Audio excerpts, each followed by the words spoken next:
Olá, pessoal, tudo bem com vocês? Bom, para quem não me conhece, meu nome é Mariana e hoje daremos sequência à nossa leitura da Bíblia inteira em um ano. Estamos no dia 196 e vamos seguir a partir de 1 Crônicas, capítulo 19, que diz o seguinte: A guerra contra os Amonitas. Algum tempo depois, Naás, rei dos Amonitas, morreu e seu filho foi o seu sucessor. Davi pensou: serei bondoso com Anum, filho de Naás, porque seu pai foi bondoso comigo. Então Davi enviou uma delegação para transmitir a Naum seu pesar pela morte do pai. Mas quando os mensageiros de Davi chegaram à terra dos Amonitas para expressar condolências a Anum, os líderes amonitas lhe disseram: Achas que Davi está honrando teu pai ao enviar mensageiros para expressar condolências? Não é nada disso. Davi os enviou como espiões para examinar o país e destruí-lo. Então Anum prendeu os mensageiros de Davi, rapou-lhes a barba, cortou metade de suas roupas até as nádegas e mandou-os embora.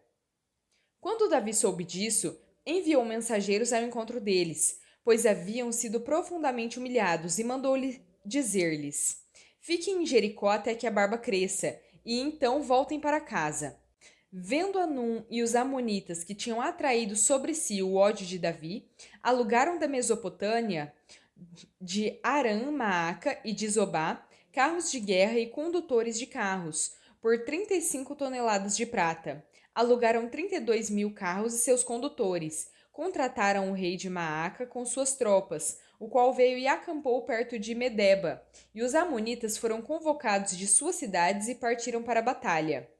Ao saber disso, Davi ordenou a Joabe que marchasse com todo o exército.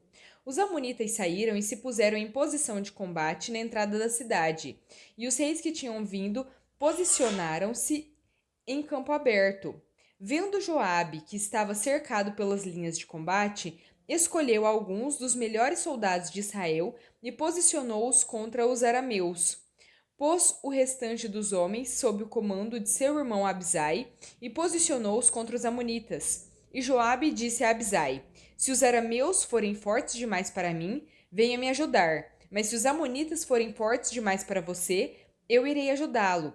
Seja forte e lutemos com bravura pelo nosso povo e pelas cidades do nosso Deus, e que o Senhor faça o que for de sua vontade.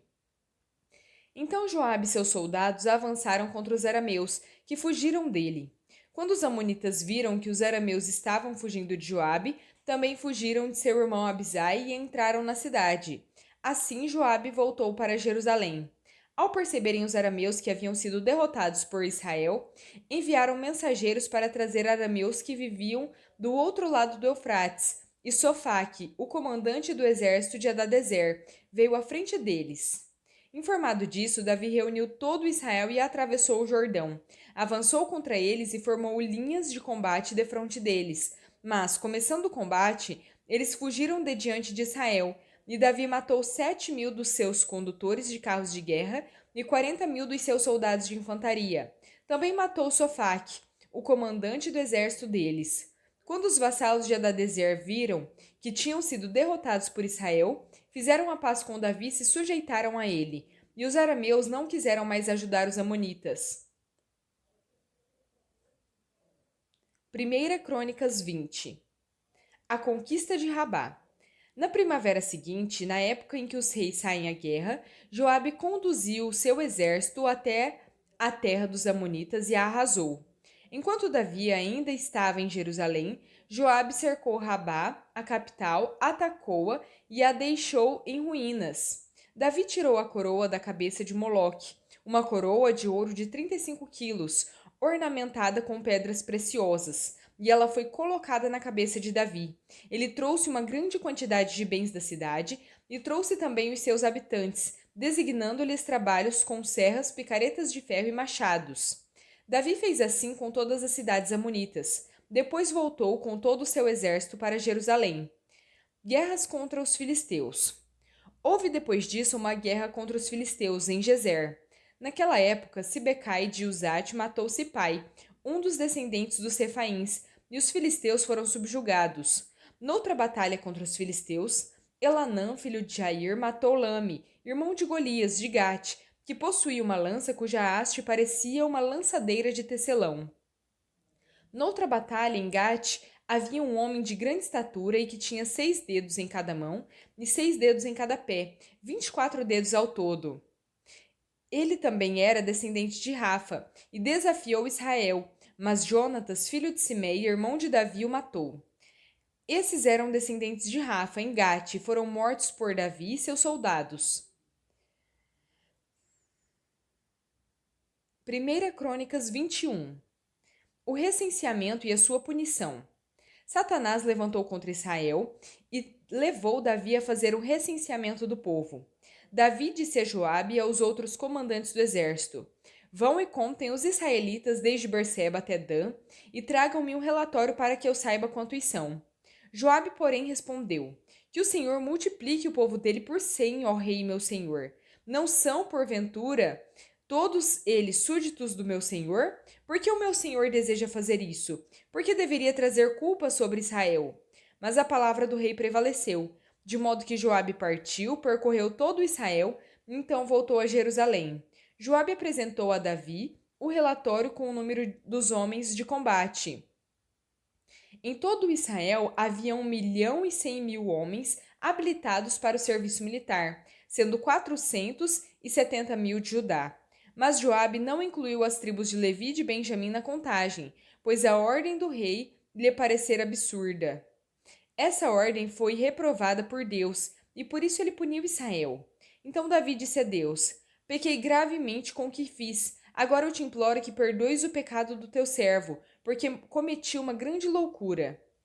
O Senhor disse a Gade, o vidente de Davi: Vá dizer a Davi: Assim diz o Senhor: Estou dando a você 3 opções. Escolha uma delas e eu a executarei contra você.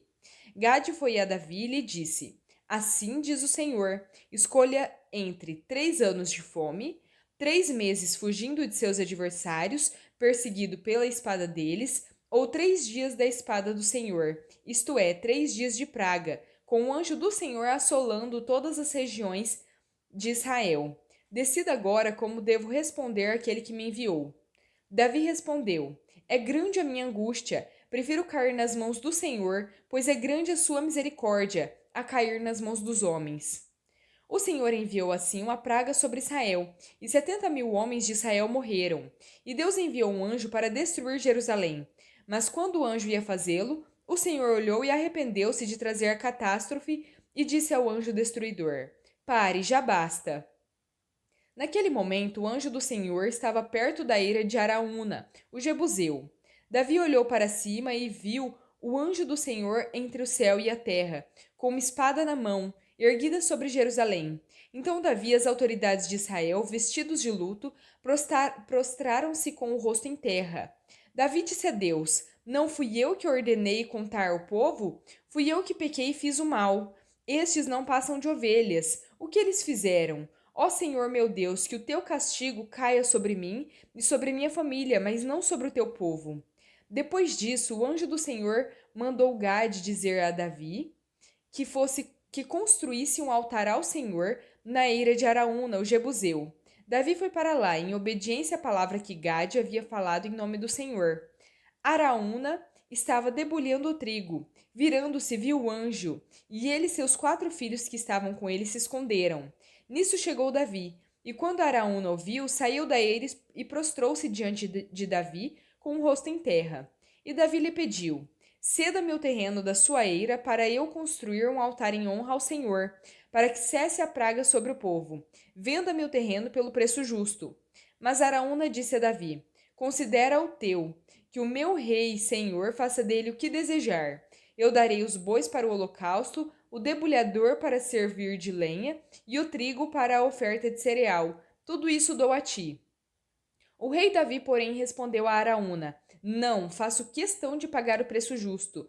Não darei ao Senhor aquilo que pertence a você, nem oferecerei um holocausto que não me custe nada.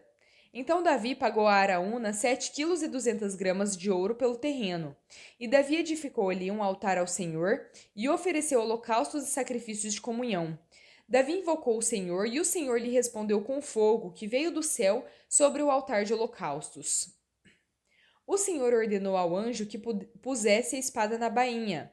Nessa ocasião, Viu Davi que o Senhor lhe havia respondido na ira de Araúna, o Jebuseu, e passou a oferecer sacrifícios ali. Naquela época, o tabernáculo do Senhor que Moisés fizera no deserto e o altar de holocaustos estavam em Gibeon, mas Davi não podia consultar a Deus lá, pois tinha medo da espada do anjo do Senhor. Romanos 2, versículos 25 ao 29. A circuncisão tem valor se você obedece à lei, mas se você desobedece à lei, a sua circuncisão já se tornou incircuncisão. Se aqueles que não são circuncidados obedecem aos preceitos da lei, não serão eles considerados circuncidados? Aquele que não é circuncidado fisicamente, mas obedece à lei, condenará você que, tendo a lei escrita e a circuncisão, é transgressor da lei. Não é judeu quem o é apenas exteriormente, nem é circuncisão a que é meramente exterior e física. Não, judeu é quem o é interiormente, e circuncisão é operada no coração, pelo Espírito e não pela lei escrita. Para estes, o louvor não provém dos homens, mas de Deus. Romanos capítulo 3. Que vantagem há então em ser judeu? Ou que utilidade há na circuncisão? Muita em todos os sentidos, principalmente porque aos judeus foram confiadas as palavras de Deus.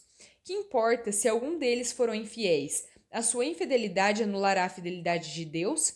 De maneira nenhuma. Seja Deus verdadeiro e todo homem mentiroso, como está escrito, para que sejas justificado nas tuas palavras e prevaleças quando fores julgado. Mas se a nossa injustiça ressalta de maneira ainda mais clara a justiça de Deus, que diremos? Que Deus é injusto por aplicar a sua ira? Eu estou usando o argumento humano.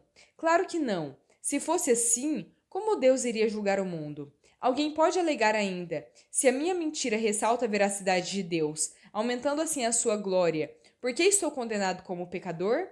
Por que não dizer, como alguns caluniosamente afirmam que dizemos: façamos o mal para que nos venha o bem? A condenação dos tais é merecida. Salmo 11. Para o mestre de música, davídico. No Senhor me refugio. Como então vocês podem dizer-me: fuja como um pássaro para os montes? Vejam, os ímpios preparam seus arcos, colocam as flechas contra as cordas, para das sombras as atirarem nos retos de coração. Quando os fundamentos estão sendo destruídos, que pode fazer o justo? O Senhor está no seu santo templo. O Senhor tem o seu trono nos céus. Seus olhos observam, seus olhos examinam os filhos dos homens. O Senhor prova o justo, mas o ímpio e a quem ama a injustiça, a sua alma odeia. Sobre os ímpios ele fará chover brasas ardentes e enxofre incandescente. Vento ressecante é o que terão, pois o Senhor é justo e ama a justiça. Os retos verão a sua face. Provérbios 19, versículos 10 ao 12. Não fica bem o tolo viver no luxo, quanto pior é o servo dominar príncipes. A sabedoria do homem lhe dá paciência, sua glória é ignorar as ofensas. A ira do rei é como o rugido do leão, mas a sua bondade é como o orvalho sobre a relva. Bom, pessoal, terminamos por aqui a nossa leitura. Espero que tenham gostado. Deixem o seu like, compartilhem esse vídeo e se inscrevam no canal se ainda não são inscritos. Muito obrigada, fiquem com Deus e até a próxima!